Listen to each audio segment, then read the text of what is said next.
The sun goes down, its crimson rays light up the dying day.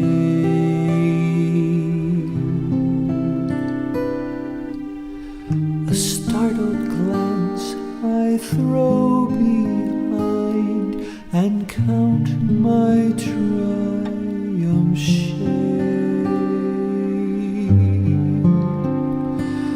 Each day my life I make or mar, each deed begets its kind.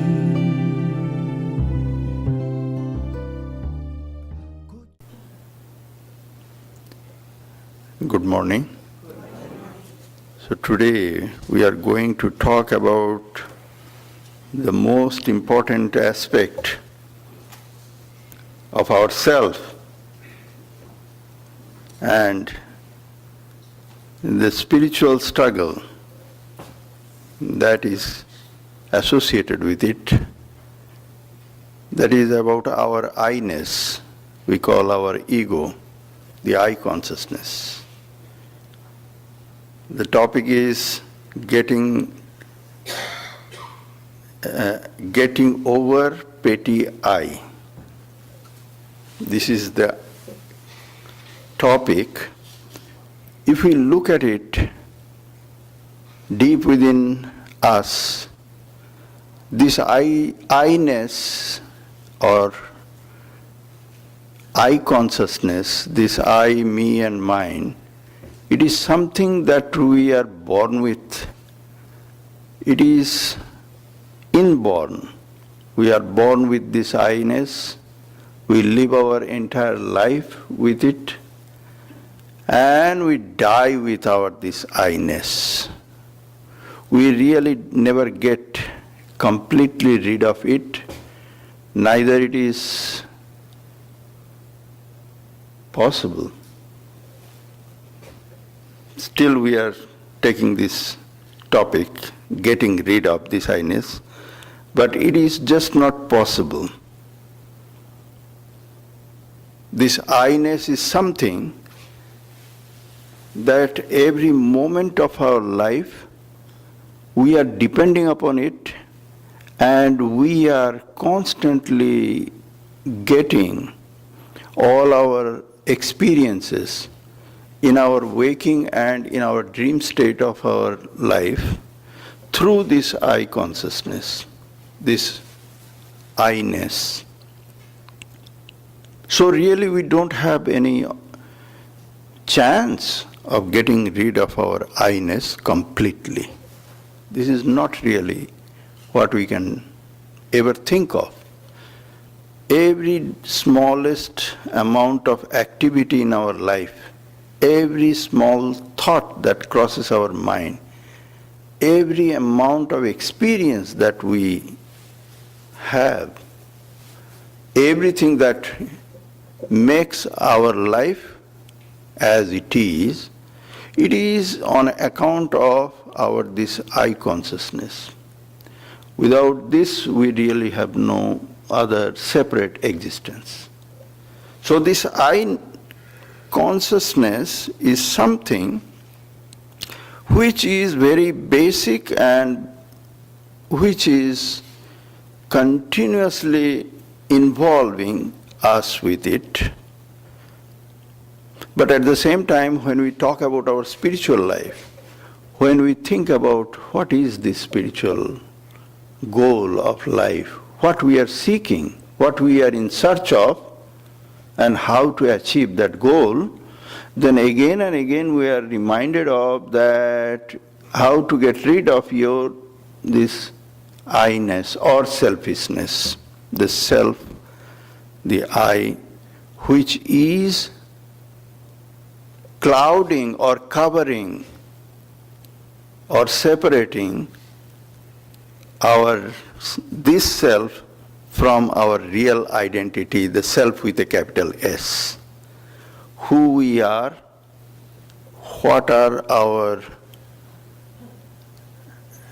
real glorious position or dimensions, these are all different from our what we feel who we are. And this separation is created on account of this I-ness. So spiritual life is all about identification of this I-ness, separating it from the real self and getting rid of it or dissolve it into the supreme self or God, all-pervading pure consciousness. This is the spiritual struggle. Spiritual struggle is about recognizing, realizing about this petty I and then getting rid of it or let it be dissolved in the large or the big or the extensive, all-pervading, limitless I.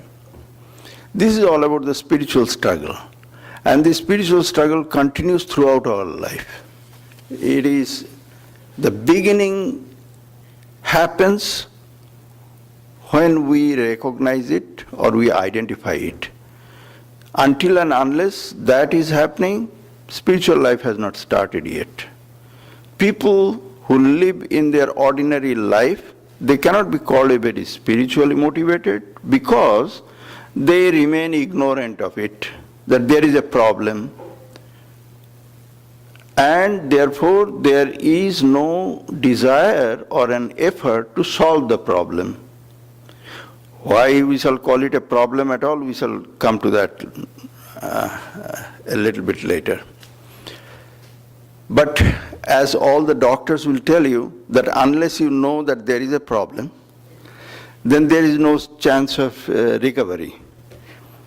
So first let us know that there is a problem, and then there should be a way to solve this problem.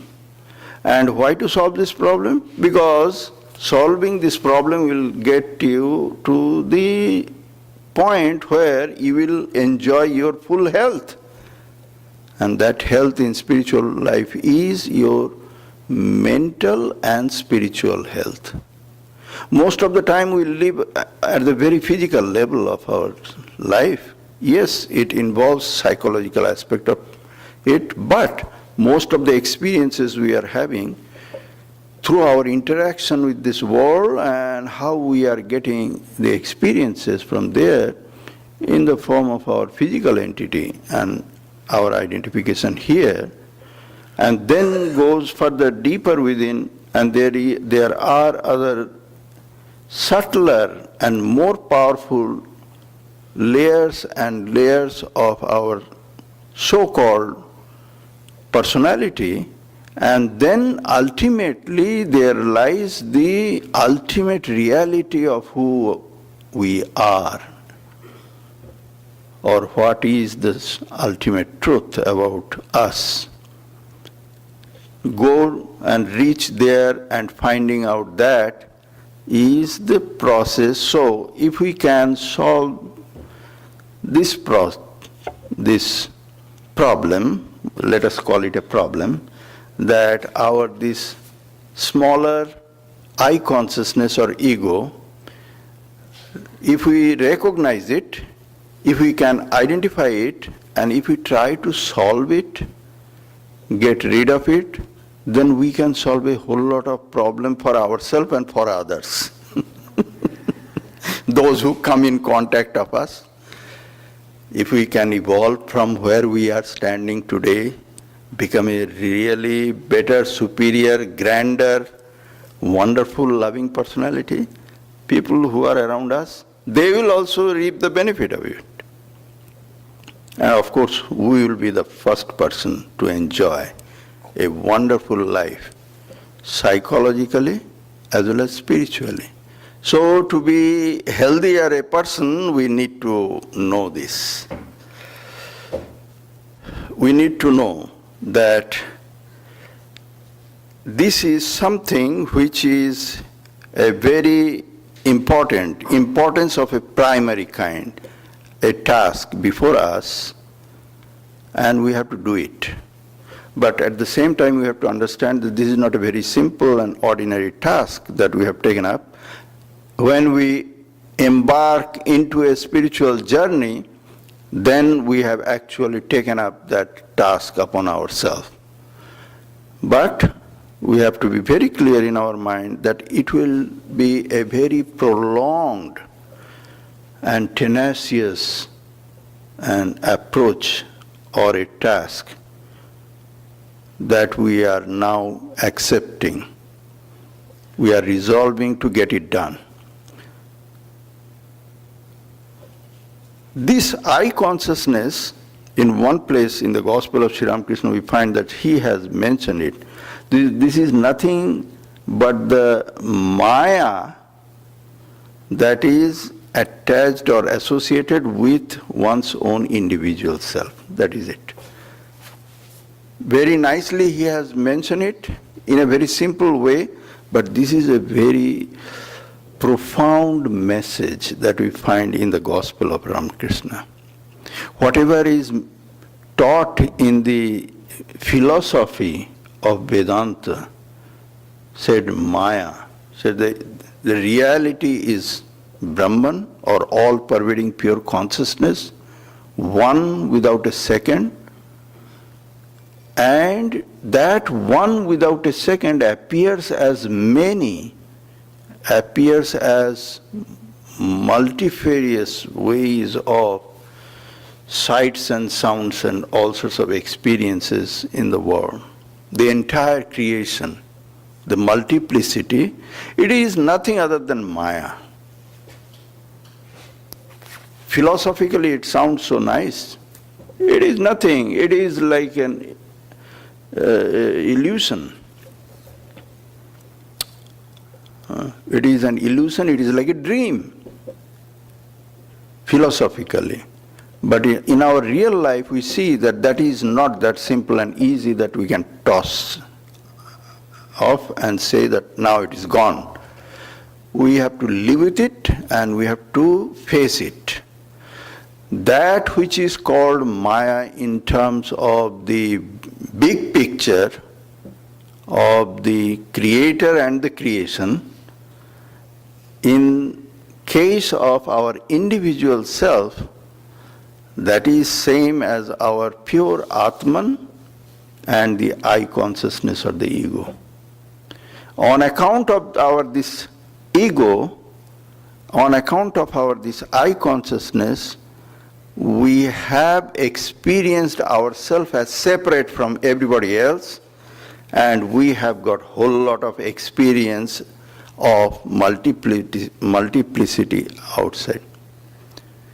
If this I consciousness is completely gone, then we can enjoy the oneness with the rest of the consciousness, and we shall be completely filled with joy and wisdom and light and peace.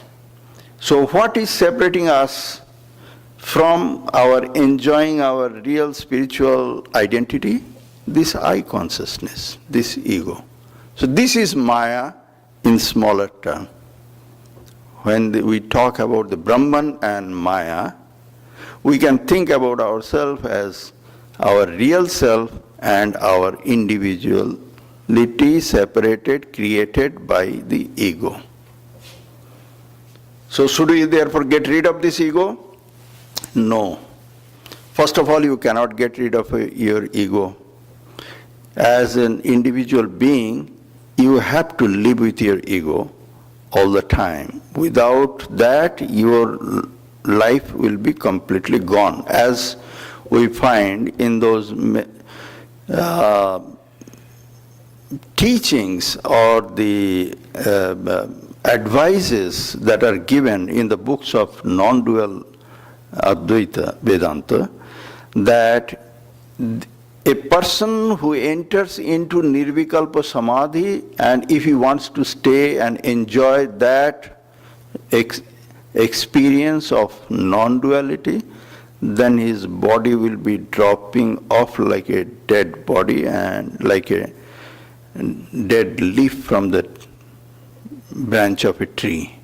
and it will not be possible to carry on with this separate individual body.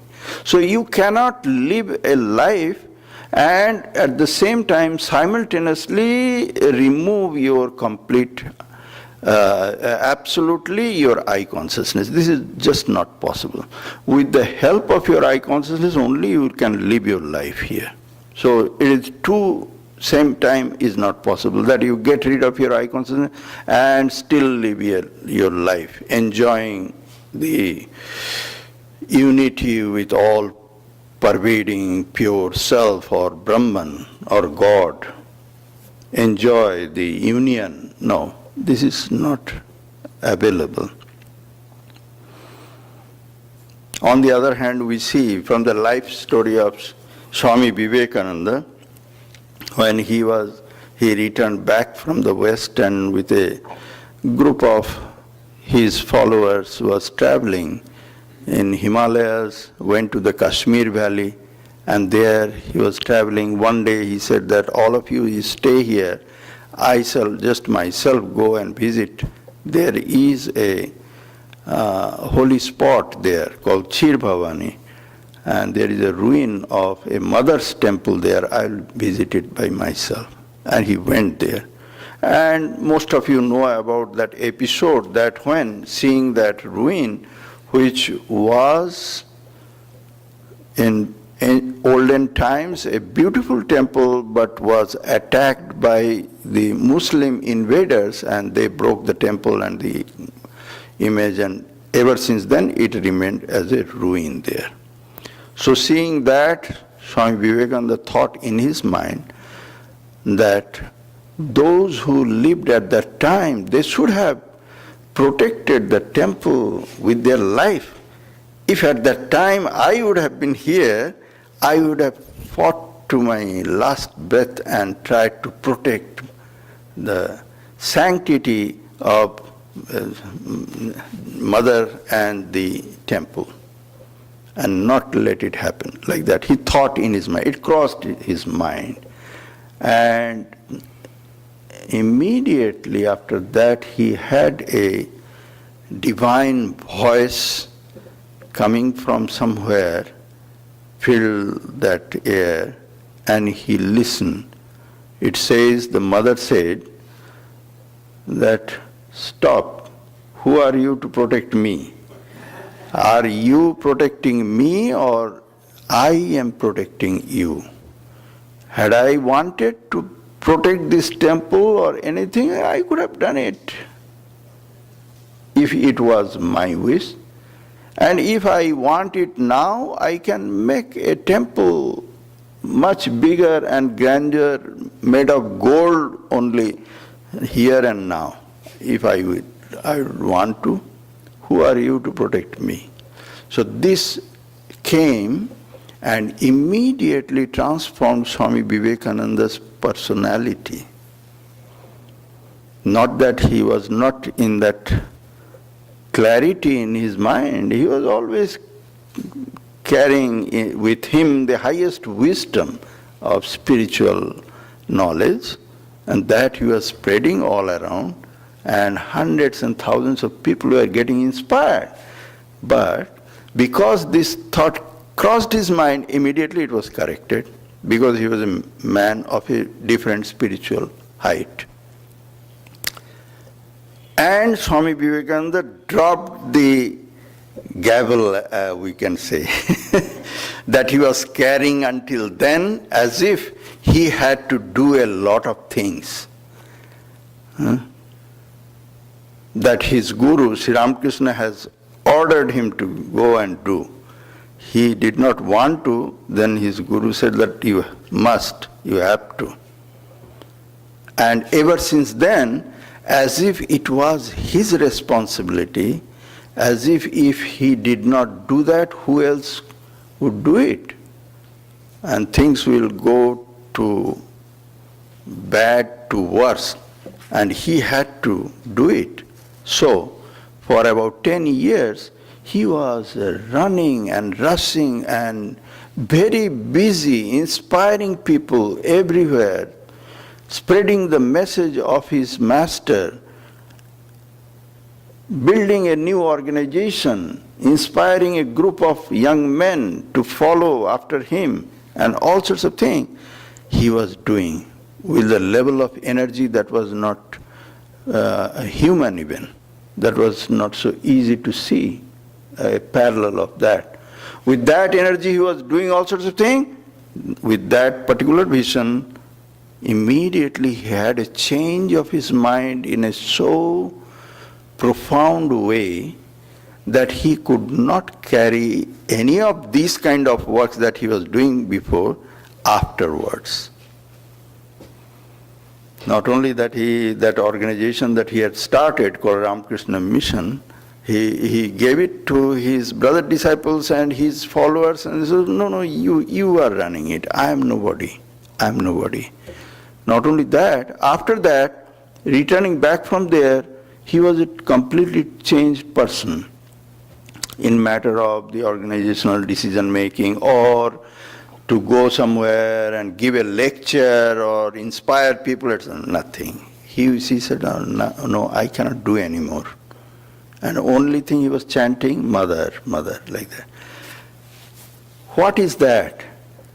It is about giving up of this doership, the agentship, the consciousness that I have to do it. It is my responsibility. If I don't do, then things will go wrong or bad. I have to. I am the responsible person. I am the doer. That he completely was gone from him, and he was not able to do anything afterwards. Do means in the way he was performing, for which we know he was Swami Vivekananda. That Vivekananda no longer existed. And he did not live after that for long. Within a year and so, then he passed away also. The point is that the work that he was doing before that vision, that work he was doing with a different kind of ego and I consciousness. That I consciousness is a superior I consciousness. It is a ripe, it is a bright, it is a good I. But most of the people live in the world, they live in the world as a very, very ordinary people, and they suffer and they try and they aspire to achieve something in their life they call success.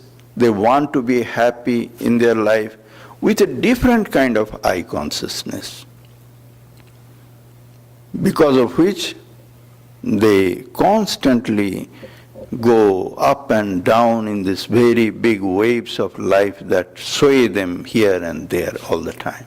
So people live with their I consciousness, yes, and saintly personality, as I mentioned in that incident, they also lived their life with a certain kind of I consciousness, and there is a difference between these two kind of I consciousness. As a spiritual seeker, we have to seek for dropping the lower I consciousness, or as Sri Ramakrishna mentioned, unripe I consciousness, and try to transition from there to living a life with a ripe I consciousness or a good I consciousness. Get rid of bad I and get hold of a good I. If we can clean some amount of our negative or dark I, then it will become automatically more purified and cleaner and brighter I. That will make our life happier and pleasant for everybody, as I mentioned. This is what is the idea, that we need to eliminate our petty I. So getting rid of this petty I. We can talk about it so nicely, but it is not so easy to do it actually. So there are many different ways that this petty I was dissolved by the great saintly persons in the world. It is a good idea to study the life story of great saints who have lived their life and they have continued to move from a lower level of I consciousness to gradually become the bright superior level of I consciousness. That is the saintly I. By watching them, we learn that there are 4 different ways to try. As I mentioned, the spiritual life is all about a continuous struggle. Throughout the life, it is a struggle going on. And it is an unending struggle. And this unending struggle to get rid of this smaller, unripe ego, this is the entire spiritual life. So how to do that? Watching these saintly personalities, we find that many have done in many different ways. Different people have done in different ways.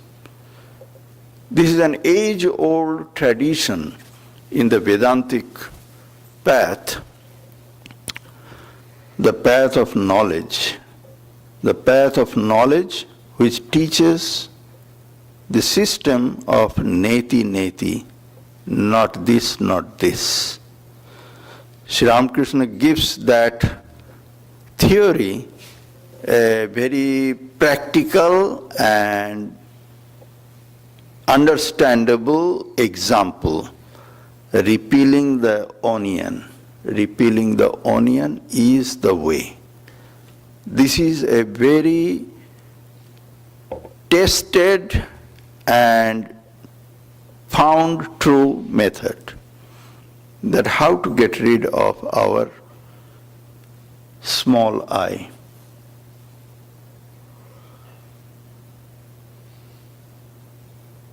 Raman Maharshi was very fond of asking his followers this question, that try to find out who I am. Who am I? Ask this question. When I was in San Diego Monastery, then one girl from somewhere, she never met me, over email, kept asking this question over email. Who am I? Who am I? Like that. So I tried to explain. I thought that this is a very serious and sincere question, must be, and therefore I tried to explain. But all those explanations were going nowhere. It was all because it is a theory, it is a theoretical. So long as this question remains as a theory, it is not working actually. You have to actually do something, practice it. Practice it and make the theory actually applied in your life. When Raman Maharshi said that, ask yourself, try to explore, who am I? He did not say that just keep asking, who am I, who am I? That is not actually what he meant. It is a deep-rooted contemplation on yourself. As in the Gospel of Sri Ramakrishna, we find that Sri Ramakrishna says, try to figure out what you are calling yourself I, what is that I? Mostly people will go to see their image on a clean mirror and say, this is what I am. And in the stories in the Upanishad also goes about the two disciples going to the Guru and both of them getting the same answer. Guru says, go to the river and see yourself. And what do you see? That is what you are, like that. And one of them, he decided that this is his reflection in the water. That is who he is. So that is a physical I, physical me.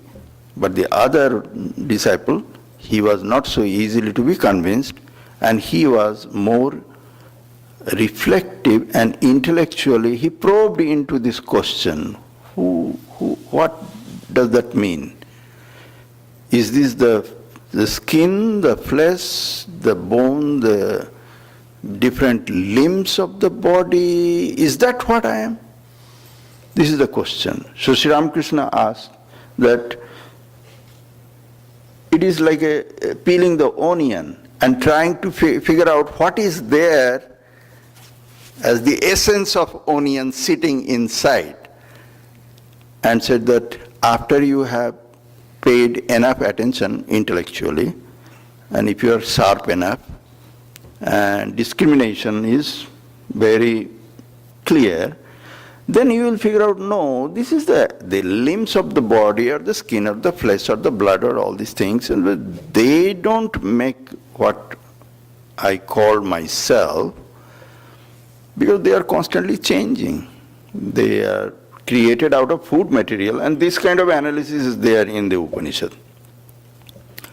In the Upanishad, in the Taittiriya Upanishad, mainly complete chapter is dedicated to this kind of a bit by bit analysis, that from how this body has been created and from where it comes. And we see that this body cannot be myself, and I am there all the time. In spite of this body is undergoing all sorts of changes and changes in its appearances, and it is collected from the material particles outside, and in course of time the body is also going away and it again dissipates into this material world, and this is a constant changeful something which I am at this point looking at the mirror and seeing this thing. This is not me.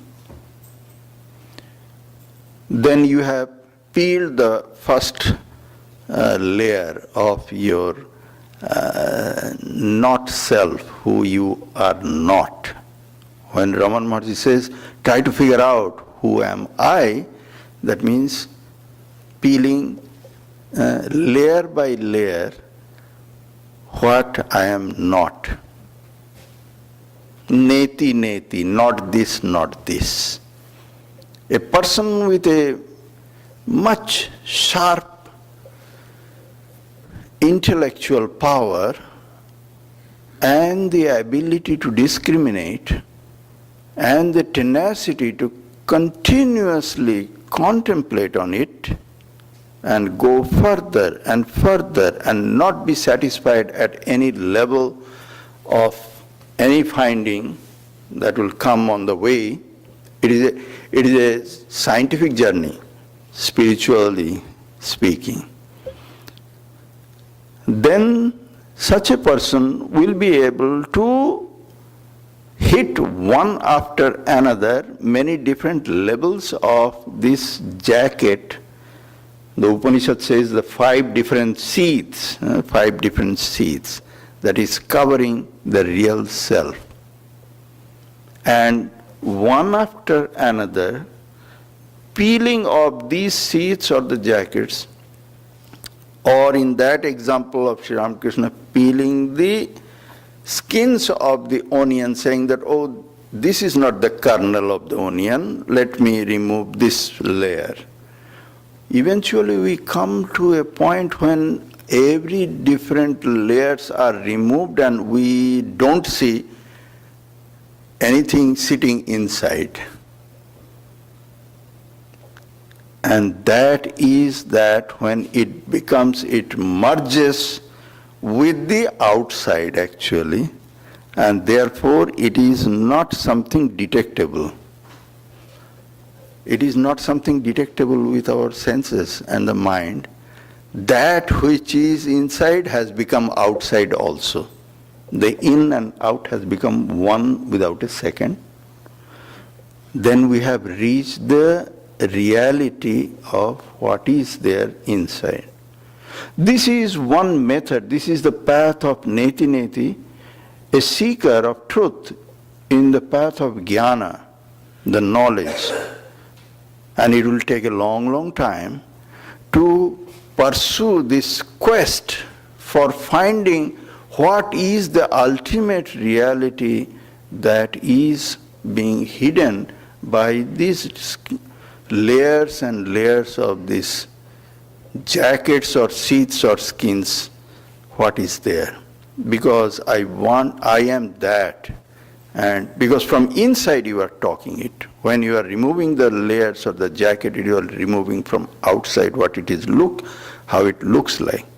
Your thoughts, your emotions, your intellectual thinking, and all your impressions sitting there inside, the samskaras and all these things, these are your external thing, who you are, what you really are, that has got this impression or samskara, or instinct, or the emotions, or the thoughts going on. Thoughts are on which, on whom, etc. When they are removed completely, then you realize who you are. And this is the one method of getting rid of our petty I, or lower I. The other method is, because this method is a path of jnana that is not suited to a large number of people. They might think about that they can get rid of this identification with their physical self. It is not that simple and easy. Identification of physical self, when it is removed, even in deep meditation, a spiritual seeker should enjoy a different level of freedom and different level of enlightenment. The joy of meditation will be different. As soon as the body consciousness is gone, identification with the physical body is about our body consciousness. And even in meditation, to get rid of that body consciousness is not that easy and simple. Yes, many of the spiritual seekers and saintly personalities, they have achieved that, and it is not something, it is not doable, it is doable. But for a large number of people, it is not that simple and not that easy. So let us try the other way around, that is also the path of jnana, and it is called the method of iti iti, or this method. That is about expanding yourself. The idea of our petty self or unripe self is about identifying ourselves with very, very limited thing. Our identification is not easy to get rid of completely and call ourselves, I am Atman, or I am thou art that, or something. Aham Brahmasmi. It is not that simple and easy to say that I am Brahman. It is about, let us start expanding ourselves. Why? Because all source of all our problem and trouble and pain and suffering in life lies in just one thing. It is about our limitedness. When we restrict ourselves into a small limited things, quantity, possession,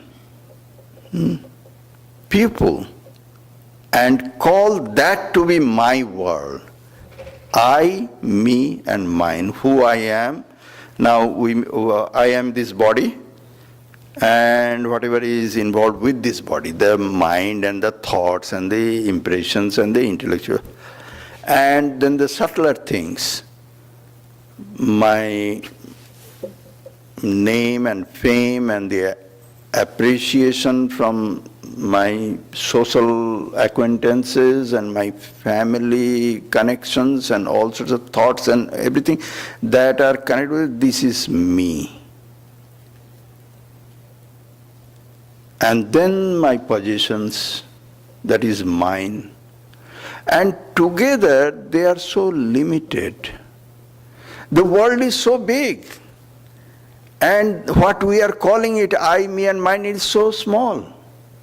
And nothing small can fully satisfy and make you happy. This is a wonderful statement coming from Upanishad. Nalpe sukhamasti bhumaiva sukham. Alpa means small or limited. No happiness can come from limited thing. Happiness only lies in greatness. So this is the principle, and if we accept this principle, let us try to expand ourselves. Expand means our identification. That we call ourselves this body. Well, let us try to analyze this. Is this body me or mine or what? Then we find that no.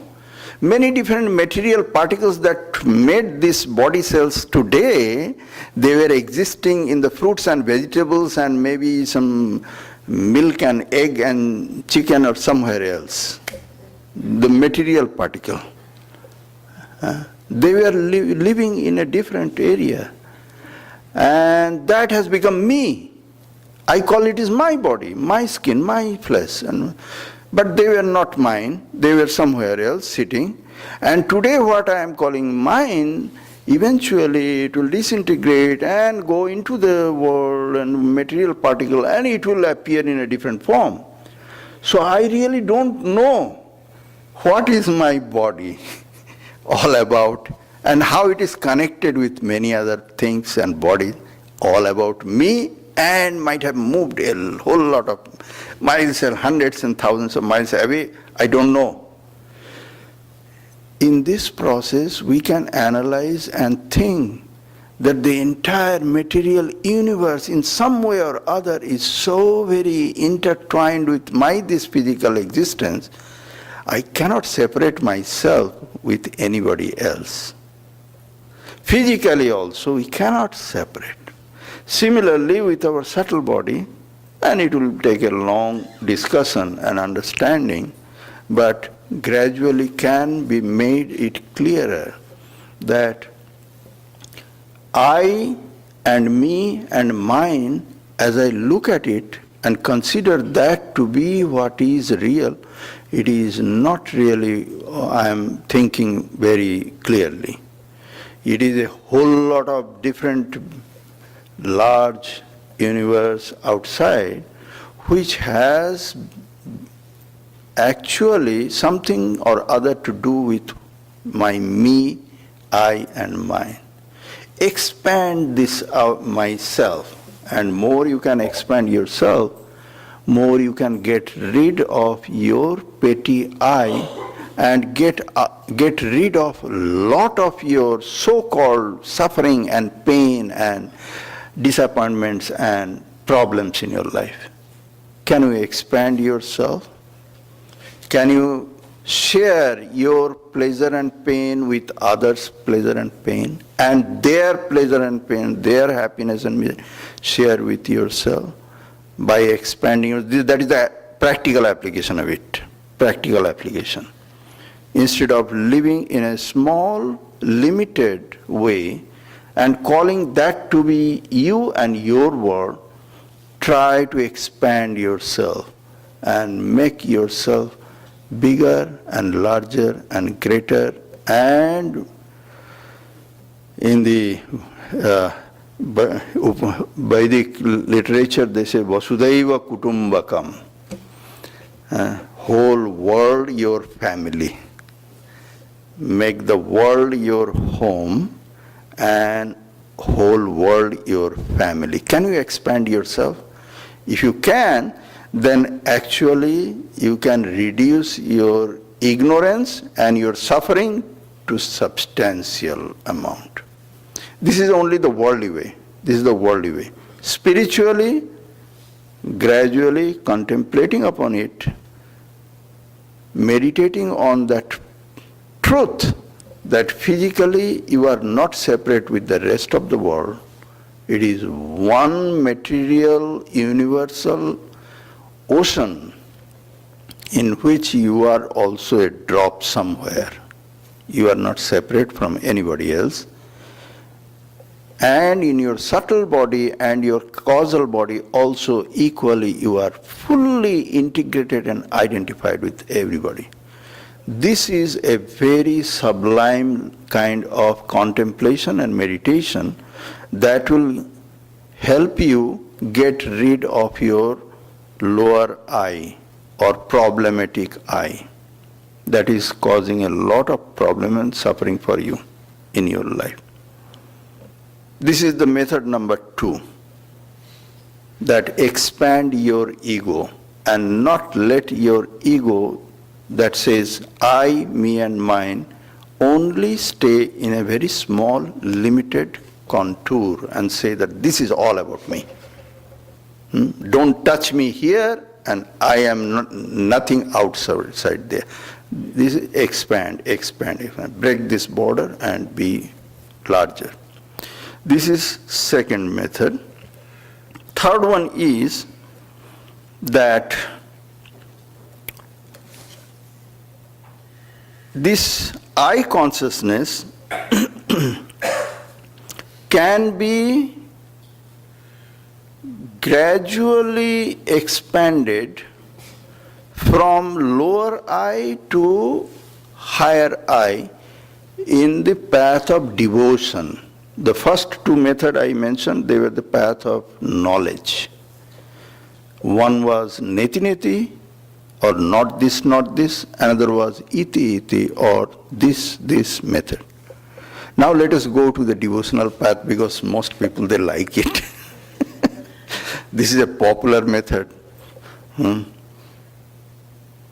in that method, the path, as Sri Ramakrishna mentions, that if that self will not go away, then let that rascal self live like the servant I, he said ego.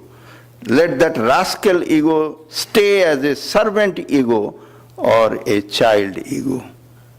If that ego is not going to go away so easily, then let it stay there, but as a servant ego or as a child ego. This is the third method, that let us try to transform this ego from lower ego to higher ego, from unripe to ripe. There is a beautiful and famous song sung by the great saint poet Mirabai. Prabhuji mohe chakar rakho ji. Chakar means servant. Oh my Lord, appoint me as your servant, O my Lord. And then she sings many different lines of what she will do as the servant. She is placing one application for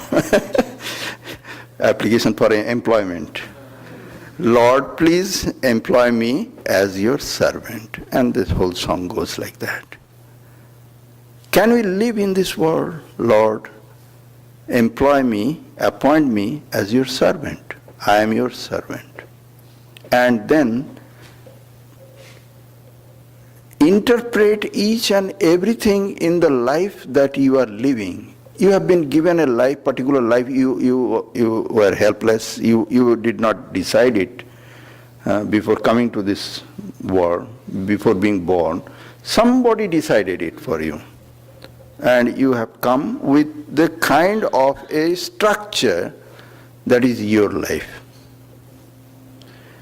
But now it is your task as a spiritual seeker, as a sincere spiritual seeker, to interpret each and everything in your life and make it, define it, explain it, that this is this kind of service to the Lord you are doing.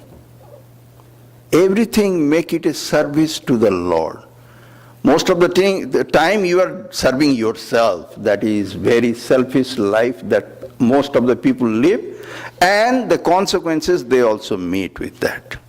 Whole lot of disappointment, whole lot of suffering in their life, a whole lot of all sorts of problems they create for themselves, and they blame God for that whenever it is a problem. But as a spiritual seeker and as an intelligent person, this is the suggestion. Sri Ramakrishna also has said, Mirabai said, many others have said. Apply, send your application to the Lord. Lord, make me your servant. I shall do a good job to you. The house that you have asked me to live in, this is your house, my Lord. I am keeping it neat and clean and doing all things that are necessary here. This is your house, my Lord. All the people that are surrounding me, you have called them my family members. He is your husband, she is your wife, these are your children, they are your parents, these are your family members. This is your people, my Lord. I am serving as your servant, each one of you. And there it ends, the story ends. I am not asking anything from them. I am only looking at you. I want your grace, and that is my compensation. I'm not asking to all these places and people. This is a wonderful way for the devotee to live their life, that they can transform their life, that they become a servant to the Lord or a child in the hands of the mother or father, who will decide what next. What next? Though the ego will remain, Sri Ramakrishna says that ego is not harmful. A person will live in the world and do all the things, and as I mentioned, without having some kind of ego, you cannot live the life of an active person in the world. Some kind of ego has to be there.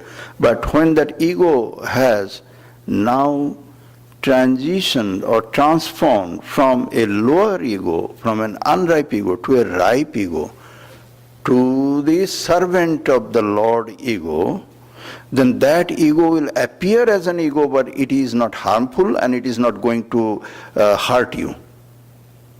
The example in the Upanishad is given that it is appearing like a rope, but it is a burnt rope. Think of those forest fire kind of things. So some house is burnt completely, and in one corner a big jute rope was sitting there. Afterwards, when people would come back, they will see a rope is there, but it is nothing. It is actually the ashes of the rope. It has got the appearance of the rope. It cannot bind anymore.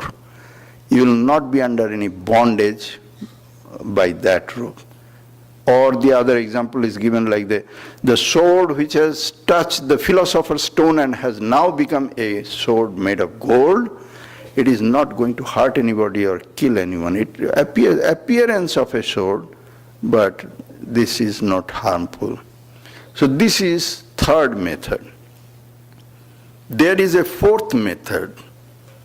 That fourth method is that devotee constantly remembers that he or she is not the doer. God is the doer. In the case of servant I, you still remain the doer. You have to do things. You have to get some works finished, done properly, as you have accepted the job in God's mansion. Or God is your master and you are his servant. So you have got many things to do and do it right. That is servant ego. But this one is beyond that, where a constant understanding, clarity in the heart should always remain that actually you are not the doer. Your position is like an instrument in the hands of the Lord, who is the doer, ultimate doer. I am not the doer, Lord is the doer, and that is the ultimate reality even in the path of devotion. The devotee will say, I have done whatever you have provided me, the efficiency, the physical, intellectual and emotional ability. With that I have tried to do things, but I really am not the doer because I am an instrument in your hands. And there it ends. So whether it is successful or if it is a failure, my Lord, it belongs to you, you decide. I am not worried about it.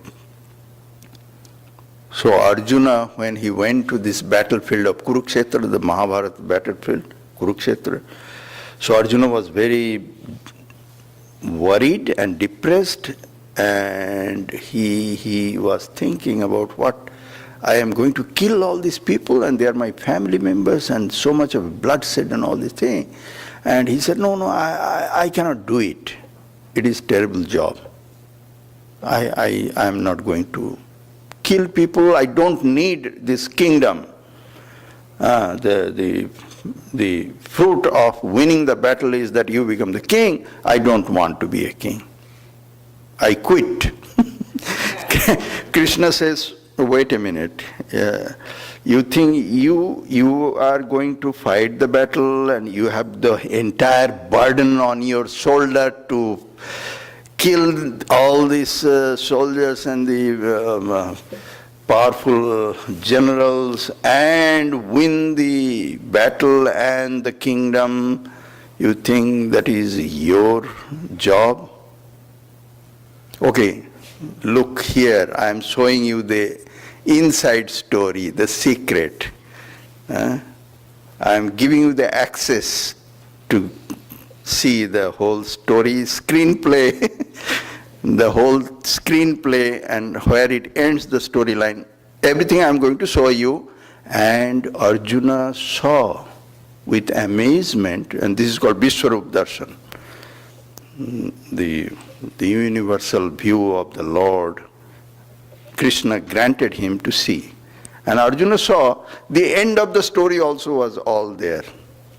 And he saw in that terrifying jaws of the Lord all these powerful generals and fighters and soldiers. They are already dead and they are hanging in the jaw of the Lord.